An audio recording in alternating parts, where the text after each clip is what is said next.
রাসূল করিম সাল্লাল্লাহু আলাইহি ওয়াসাল্লামের শিক্ষা সাহাবা একরাম নিয়েছিলেন। আপনি বলেছেন আজকের পৃথিবীতে এই শিক্ষা আমরা নিচ্ছি না কেন, বাধা কোথায়?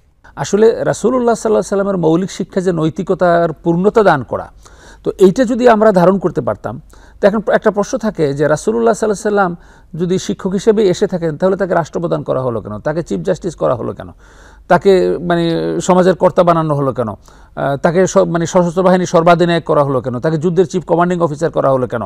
এর প্রত্যেকটাই ছিল তার শিক্ষার পার্ট অফ হিজ টিচিং। অর্থাৎ একজন রাষ্ট্রপ্রধানের নৈতিক মান কি হবে, তার অধীনস্থদের প্রতি আচরণ কি হবে, অন্যদের প্রতি তার মানে আচরণ কি হবে, সমাজ কিভাবে পরিচালিত হবে, এই নৈতিক স্ট্যান্ডার্ডটা শেখানোর জন্য রাসূল সাল্লাল্লাহু আলাইহি ওয়াসাল্লামকে এই দায়িত্বটা আল্লাহ তাআলা দিয়ে বিশ্ববাসীর সামনে উপস্থাপন করেছেন। চিফ কমান্ডিং অফিসার কেন করলেন?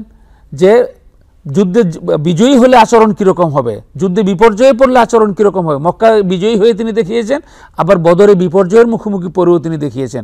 অর্থাৎ মানে একজন চিফ কমান্ডিং অফিসারের জন্য, সামরিক কর্মকর্তা ফিল্ড মার্শালের জন্য কী ধরনের আদর্শ গ্রহণ করতে হবে এগুলো শিখিয়েছেন। অর্থাৎ একজন ব্যবসায়ী, আল্লাহ রাসূলকে দিয়ে ব্যবসা করিয়েছেন কেন? একজন ব্যবসায়ীর নৈতিক মান কী হবে। আল্লাহ রাসূল সাল্লাল্লাহু আলাইহি ওয়াসাল্লামকে দিয়ে ইহুদির বাড়িতে কাজ করানোর তো কোনো প্রয়োজন ছিল না। আল্লাহ তাআলা সেটাও করিয়েছেন যে একজন শ্রমিক যেন তার শ্রমিকের অধিকারটা এবং শ্রমিকদের আদর্শটা, শ্রমিকের নৈতিক মানটা রাসূলুল্লাহ সাল্লাল্লাহু আলাইহি ওয়াসাল্লামের কাছ থেকে শিখতে পারে। ওই ইহুদি কিন্তু রাসূল সাল্লাল্লাহু আলাইহি ওয়াসাল্লামকে কাজের মধ্যে রেখে দিয়ে তিনি একটু দূরে চলে গিয়েছিলেন দেখার জন্য যে আমি উপস্থিত থাকলে সে কতটুকু কাজ করে, আমি উপস্থিত না থাকলে কতটুকু করে। তিনি এসে দেখেন যে উপস্থিত না থাকা অবস্থায়ও ঠিক ওরকম কাজই করেছেন যেরকম উনি উপস্থিত থাকা অবস্থায় করেছেন, এবং এক পর্যায়ে কিন্তু ওই ইহুদি এই আদর্শ দেখে ইসলাম গ্রহণ করেছিলেন। অর্থাৎ একজন ব্যবসায়ী, সেই ব্যবসায়ের নৈতিকতা কীরকম, ব্যবসায়ের পণ্যের মানে গুণগত মান রক্ষা করা, প্রতারণা না করা। তিনি ব্যবসায়ের ব্যাপারেই কিন্তু সরাসরি বলেছেন। বাজারের মধ্যে তিনি গিয়েছেন, একটা মানে ময়দার স্তূপ দেখে তিনি হাত দিলেন, হাত দিয়ে দেখেন যে ভিতরে ভিজা। তখন জিজ্ঞেস করলেন যে এটা ভিজা কেন? তখন বললেন যে ওই ব্যবসায়ী বললেন যে আসাবাহুল মা, এটা শুকাইতে দিয়েছিলাম, বৃষ্টি পেয়ে গেছে। বৃষ্টি পেয়ে তো ভিজতেই পারে।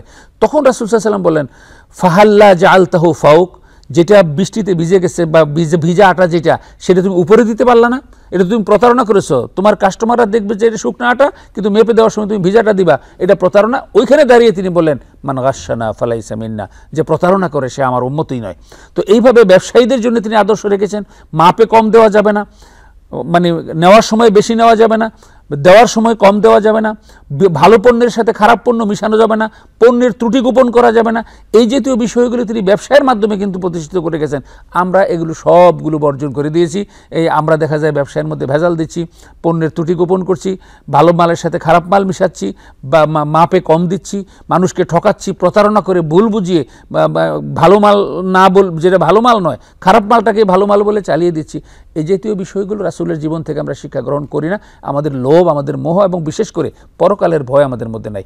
এই কাজগুলো আমরা না করলে, এই রাসূল সাল্লাল্লাহু আলাইহি ওয়াসাল্লামের এই আদর্শ অনুসরণ করে সঠিক জীবন যাপন না করলে পরকালে জাহান্নামে জ্বলতে হবে, এই ভয়টা আমাদের ভিতর থেকে উঠে গেছে। এখন আমাদের যদি পরকালের জবাবদিহিতার ভয় আমাদের মধ্যে আনতে পারি, এবং রাসূলুল্লাহ সাল্লাল্লাহু আলাইহি ওয়াসাল্লাম জীবনের প্রত্যেকটা ক্ষেত্রে যে আদর্শগুলো রেখে গেছেন, সেই আদর্শগুলো যদি আমরা যথাযথভাবে নিজেদের জীবনে অনুশীলন করতে পারি, অনুসরণ করতে পারি, বাস্তবায়ন করতে পারি, তাহলে দুনিয়াও সুন্দর হবে, আমাদের জীবন সুন্দর হবে, পরকালীন জীবন আমাদের ইনশাআল্লাহ কল্যাণময় হবে, জান্নাত। জাযাকুমুল্লাহ খায়ের।